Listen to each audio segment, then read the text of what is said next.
नमस्ते दोस्तों, मैं हूं पंकज चौधरी और आप देख रहे हैं क्लास 11 केमिस्ट्री के टॉप 10 ऑब्जेक्टिव क्वेश्चन जो एग्ज़ाम के लिए बहुत ही इम्पोर्टेंट है। हमने आपके लिए आपकी बुक से हर एक टॉपिक से लगभग 10 प्रश्नों को निकाला है और वही प्रश्न आपको लगभग एग्ज़ाम में मिल जाते हैं या ऐसे इम्पोर्टेंट टॉपिक जहां से प्रश्न बनाए जाते हैं उनमें से हमने कुछ इम्पोर्टेंट प्रश्न बनाकर आपके लिए हम लाए हैं। तो चलिए शुरू करते हैं। रदरफोर्ड के सोने की पन्नी प्रयोग में अधिकांश अल्फा कण बिना विक्षेपण के क्यों निकल गए? तो हम यहाँ आपको बता दें कि रदरफोर्ड का एक परमाणु मॉडल है।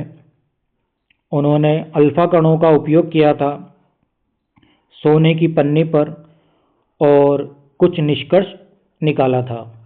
तो रदरफोर्ड ने परमाणु मॉडल को दिया था। तो यहाँ पर प्रश्न पूछा गया है कि अल्फा कण बिना विक्षेपण के क्यों निकल गए? वो इसलिए निकल गए क्योंकि परमाणु का अधिकांश भाग रिक्त स्थान था। परमाणु का जो अधिकांश भाग होता है वो खाली होता है, इस कारण से अल्फा कण बिना विक्षेपण के निकल गए। तो सही ऑप्शन होगा इसका बी।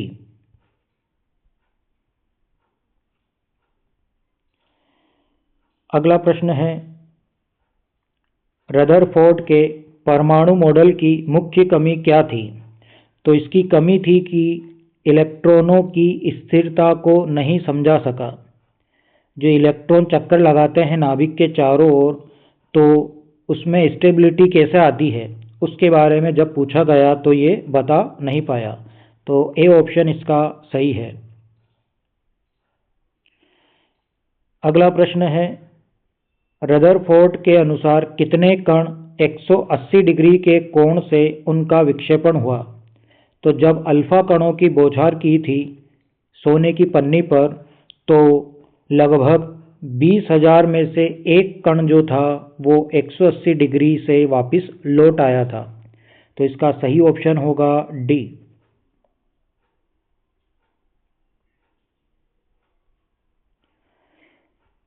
अगला प्रश्न है, रदरफोर्ड मॉडल के अनुसार परमाणु की औसत त्रिज्या लगभग कितनी होती है? तो परमाणु की जो औसत त्रिज्या होती है वह होती है 10⁻⁻10 मीटर।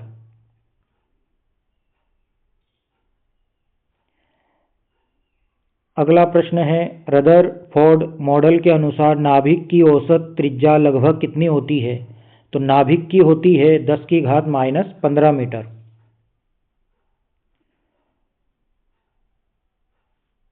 अगला प्रश्न है, नाभिक और कक्षा की खोज किसने की? तो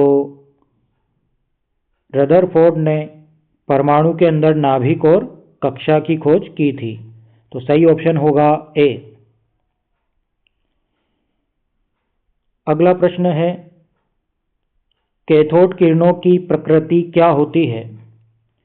तो कैथोड किरणें जो होती है ये ऋण आवेशित कणों से मिलकर बनी होती है। तो सही ऑप्शन होगा ऋण आवेशित कण।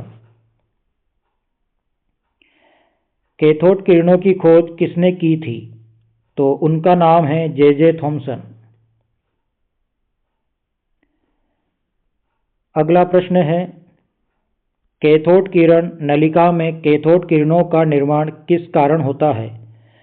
तो जो प्रयोग किया गया था उसके लिए निम्न दाब पर उच्च वोल्टता थी।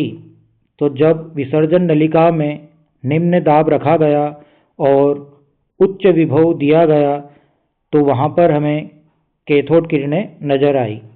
तो इसका सही ऑप्शन होगा सी। अगला प्रश्न है, कैथोड किरणों के बारे में निम्न में से कौन सा कथन सही है? तो जो कैथोड किरणें होती है वो सीधी रेखा में चलती है।